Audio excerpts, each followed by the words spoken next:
Tonight, we are, we've got to get back to Islamic socialism because these are just syllabuses of classes that are happening in universities around the country on Islamic socialism. Tonight, I want to be the show of record here, excuse me. And I want to look at the charges that the left and the right are leveling against this program for showing you the facts and asking you to engage in some critical thinking. It's a scary crazy because I say caliphate is coming. We already dealt with that. Islamic socialism. Socialists and communists are working together. Muslim Brotherhood is dangerous is where we are. Someone is being less than honest here, or at least deliberately misleading you. Quite honestly, I think it's because we challenge them. We challenge them for their position or power. I mean, really, no, there's not much of a challenge there, but they feel challenged. But it's not really about me, it's not about them, it's about you. It's about whether you are going to be empowered with information, and can you find information on yourself, by yourself. I could walk out of the studio today and get hit by a bus. What use is this show or anything else if that happens? Unless you've taught yourself how to find answers. I'm asking you again tonight to do your homework. We've laid out the charges already. The next one is the Muslim Brotherhood. They're not dangerous. Right. We're going to retread just a little bit here from last night, but there's some new amazing video I'll show you here in a second. But I want you to know it and to share it. Because apparently the left, the administration, some on the right, the leader of this movement in Egypt are all perfectly comfortable with the Muslim Brotherhood. Now here's David Corn, and I mean, you want to talk about a fringy, he's from Mother Jones. Yes, they're still in business. Calling me crazy for saying the Muslim Brotherhood is dangerous. Then you have Glenn Beck, who's literally off the charts. What does he say? He quite literally says on the show, this is not about these people, this is not about freedom, this is not about democracy, this is about a conspiracy to have the Muslim Brotherhood take over not just Egypt, but all of Europe and threaten the United States while working with leftist groups. He is cheapening their action and their sacrifice. I mean, it's beyond shame. It's beyond reason. Really, David? That's why you work for Mother Jones, and I work here. The night one, we showed the similarities between Egypt 2011 and Iran 1979. That, too, was all about hundreds of thousands of people risking their lives in favor of democracy and freedom. But what happened? How's that democracy working out in Iran? How's that democracy working anywhere in the Middle East, outside of Israel? Show me the democratic model in the Islamic world. Here's where it falls apart. We covered a little bit of this last night. 82% of those in Egypt believe that adulterers should be stoned. 84% believe apostates of Islam should face the death penalty if they leave Islam. 84% death penalty. That's Sharia law. It's not democracy. Now, I'm going to show you some graphic video, and be forewarned if you have kids. We've tried to mask it as much as we can, but I want to show you some. This is Muslim on Muslim crime. The people in this video, these are all Muslims, and they are in this video going to, with machetes, they are hacking people to death for not being Muslim enough. When you have 84% of people that want you to be killed for leaving the religion that you are, and you have the Muslim Brotherhood who then will say, I'm going to feed you, I'm going to protect you, come to me. You can be for democracy, but it's not the same kind of democracy. They already believe in Sharia law. All you need is just a couple of things to go wrong, and you have another Iran. It is trouble. And for those who are incapable of actually hearing and listening to the words that I'm speaking right now, I have not said the Muslim Brotherhood would take over all of Europe or threaten the U.S. I have said that they are a threat to the entire globe, as are all Muslim radicals, as are all communist. Anybody who wants to violently overthrow the government of the United States is a danger.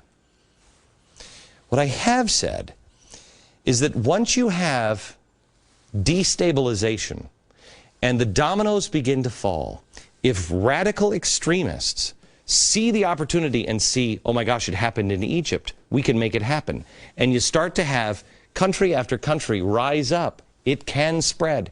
And it can also spread to Europe, because Europe is already unstable.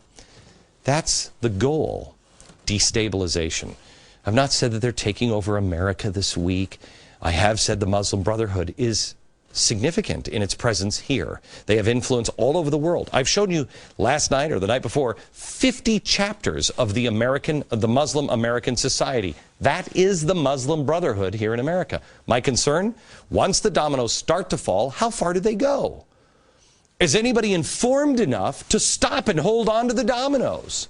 They need instability and revolution to gain power. But listen to the people who are feeding you information every day. Listen.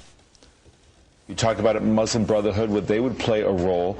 It was pointed out by one of the experts on the panel that they will also be aware of their position internationally, so they don't want to overstep that. They don't want to turn it into an Islamist state, that they have matured politically in that sense and are rather sophisticated.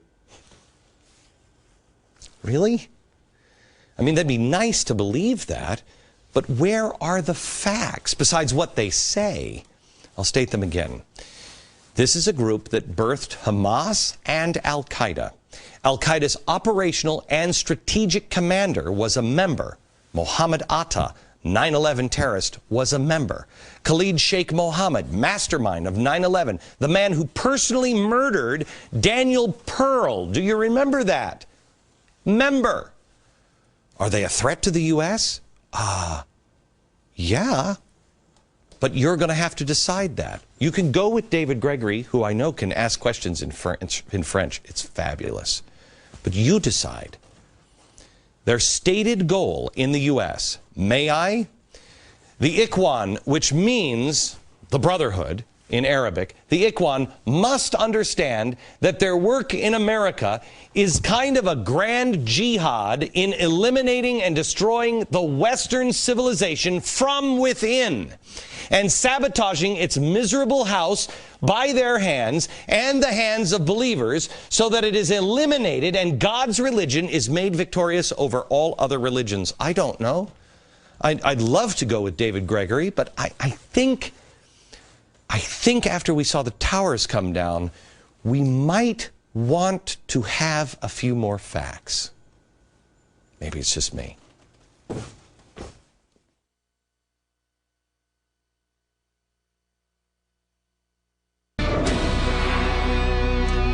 We've gone through a lot of information very quickly in the last couple of weeks, so tonight I want to take a break. Tomorrow we're going to move at lightning speed. We're going to just review and show what others are saying about the same information and compare it to the facts. The last charge they're making against this program is that Glenn Beck says the Egypt crisis is a vast conspiracy of the left. No, I do not. It's not a conspiracy. They are like-minded. The last one, they're working together to overturn stability because stability works in their favor, or it works against them. Now, I know it's difficult to follow a storyline here for the left, but they've said, you know, Glenn Beck is saying that Van Jones is coordinating. No, he's not. No, he's not. What I did say was I showed this. This is from Storm. There are 13 members of Storm. One of them was Van Jones. This was their, hey, we got to close this thing down because people didn't want to become radicals. They didn't want to become radical Marxists. Or it's this way. They want to become radical Marxists. So we basically went undercover. We became softer, milder. Didn't tell everybody we're a Marxist. That's what this says. And it seems to be relevant in this case. Code Pink, however, we have said, well, they've said they're in Egypt right now. And they, according to their own press release, this is their 9th trip to Gaza and Egypt in the past 2 years. What is Code Pink doing with all of this? What are they doing? Here they are in June 2009. They're at the border crossing between Israel and Gaza protesting the Israel blockade of the Gaza Strip. Here's a photo of Bernadine Dorn. This is Bill Ayer's wife. We'll get to the flower in her hair one of these days because there is a message there. You're not going to believe it. It's crazy. But she's in Cairo, 2009. She's there with Code Pink protesting the Israeli blockade. But Media Matters piles on this story. Of course, they're being funded now by George Soros to discredit me. So what do they write? Who didn't Beck blame for Egypt's unrest? As protesters took to the streets of Egypt this week, Glenn Beck took his multiple broadcast platforms to weave an elaborate theory about the forces behind the uprising. During this span, Beck connected the violence in Egypt to, among other things, Islamic socialists. Yes. Marxist communist. Yes. Food prices. Of course. Bill Ayers. Code Pink. Yes. Acorn co-founder Wade Rathke. Yes. The Tides Foundation Drummond Pike. Sure. The Muslim Brotherhood. And the AFL-CIO. Stand by all of it. But it's not a conspiracy. And they're not necessarily coordinating everything. They're like-minded. If Media Matters, I was going to say if Media Matters did their homework, they did do their homework. They cashed the check from George Soros. That's all they care about. Now, why? Why? Let me help with this agenda when we come back, and then you decide.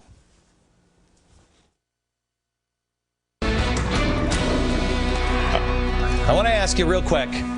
This is the One Nation. This isn't a conspiracy theory. This is One Nation. This is all on their website. Communist and Van Jones, Green Jobs, what do they all want? What do these guys want? Muslim Brotherhood, Hezbollah. Do we have the Hezbollah one? And this guy, what does he want? They're all looking for the same thing.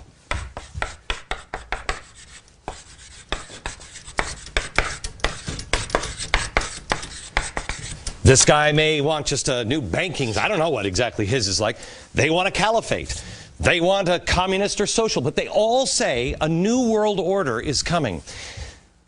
This is about the end game. They all agree that the world as we know it under capitalism is over. So what's it going to be? Who has the biggest coalition? Bill Ayers and Bernadine Dorn, Code Pink, founders Jody Evans, helped organize the Free Gaza movement, which launched the Gaza flotilla ships along with the members of the Muslim Brotherhood. What was that about? Destabilization. Now, what about the unions? Why would the unions be involved in these guys? Destabilization. Let me show you. AFL-CIO, Richard Trump. Can we show it when we come back? We're going to try. Show it when we come back. It'll blow your mind. Next. We're going to post all this information. We ran out of time today. We're going to post all this information at glennbeck.com. I'll see if we can post this video of Trumpka and some other stuff that we have.